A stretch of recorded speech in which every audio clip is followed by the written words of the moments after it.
मैं बात कर रहा हूं उन लोगों से जो जियो चलाते हैं, जो जियो का डेटा इस्तेमाल करते हैं और जब रात को उनका डेटा खत्म हो जाता है तो वो मतलब दूसरे दिन का इंतजार करते हैं कि उनका डेटा कब रिन्यू होगा। अब आपने ये नोटिस किया होगा कि आपका डेटा 12 बजे के बाद अपडेट होता है। कुछ लोगों का 12:30 होता है, कुछ लोगों का 1 बजे होता है, कुछ लोग बोलते हैं 2 बजे होता है।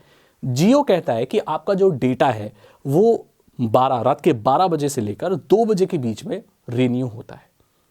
तो मैंने पता लगाने की कोशिश की कि आखिरकार ऐसा क्यों है, 12 से लेकर 2 तक क्यों होता है। ऐसा क्यों नहीं होता कि जैसे ही 12-1 होते हैं, नया दिन लगता है, तो हमारा जो 1.5 GB का जो डेटा है वो आ जाना चाहिए, लेकिन ऐसा नहीं होता। अब मेरे पास जियो के बहुत सारे नंबर है, मेरी फैमिली के पास भी जियो के बहुत सारे नंबर है।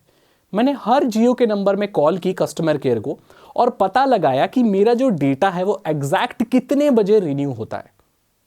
मुझे एक बहुत सरप्राइजिंग चीज पता चली। अलग अलग नंबर के मेरे का अलग अलग अपडेट होने का टाइम है। मेरे एक नंबर में 12:35 पर अपडेट होता है, एक में 12:45 पर, एक में 12:50 पर, एक में 1:15 पर। तो ये अलग अलग नंबर पे अलग अलग टाइम पर डेटा अपडेट क्यों हो रहा है? ये क्यों होता है ऐसा? लेट क्यों होता है भाई?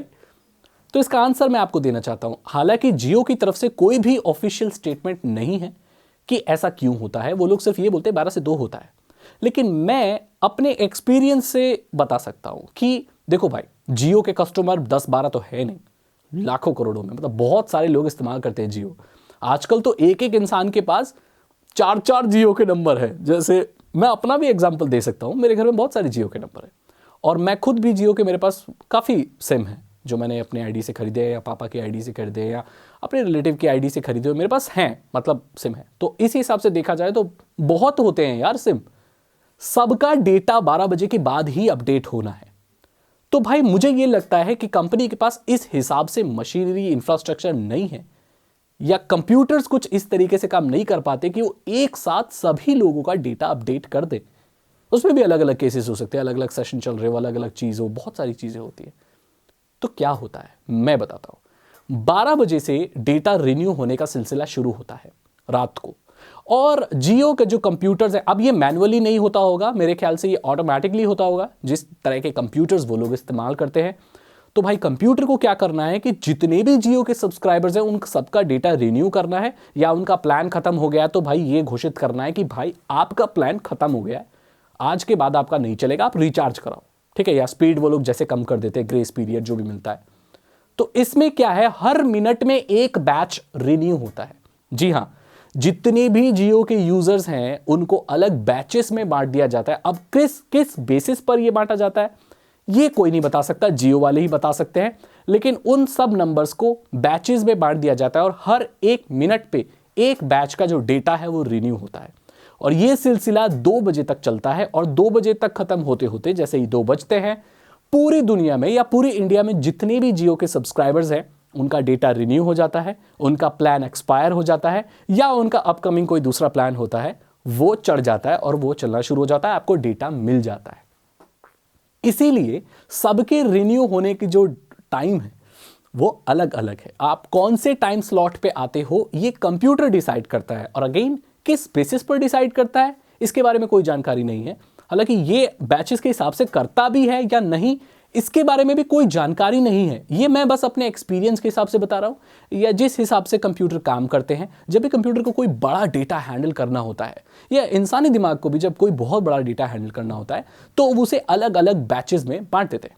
जैसे एक टीचर के पास है, एक ट्यूशन टीचर है, उसके पास मान के चलो 500 स्टूडेंट आते हैं, तो वो एक साथ 500 स्टूडेंट को नहीं पढ़ा सकता, वो उसके पहुंच के बाहर है। तो वो क्या करेगा, 100 के 5 बांट देगा, तो उसको आसानी होगी। समझ गए आप मेरी बात? यही चीज कंप्यूटर्स भी करते हैं, क्योंकि कंप्यूटर भी इंसानों द्वारा बनाए गए हैं और वो भी सोचते हैं, डिसीजन लेते हैं, कैलकुलेशन करते हैं। उसको आसान करने के लिए कंप्यूटर्स इस तरीके की चीजें ऑटोमेटिकली कर सकते हैं, या उनके जो इंजीनियर्स हैं वो इसे मैनुअली बैच में बांट सकते हैं। किस बेसिस पर बांटते हैं आई डोंट नो, बस शायद इस तरीके से काम करते हैं। इसीलिए ये तो एक इंटरेस्टिंग चीज आपको पता चली कि सबका जो डेटा रिन्यू करने का जो टाइमिंग है वो अलग होता है। आप खुद भी चेक कर सकते हैं अगर आपके पास एक से ज्यादा जियो के सिम हैं तो आशा करता हूं कि मैंने इसका सेटिस्फैक्टरी आंसर दे दिया होगा। अगर आपको ये वीडियो अच्छी लगी तो इसे लाइक करें, अपने दोस्तों के साथ शेयर करें। साइबर सिक्योरिटी और इथिकल हैकिंग में इंटरेस्ट है तो डिस्क्रिप्शन चेक करें। 299 रुपीज़ के 3 इथिकल हैकिंग कोर्सेज है जो कि आसान भाषा में आपको इथिकल हैकर बना देंगे।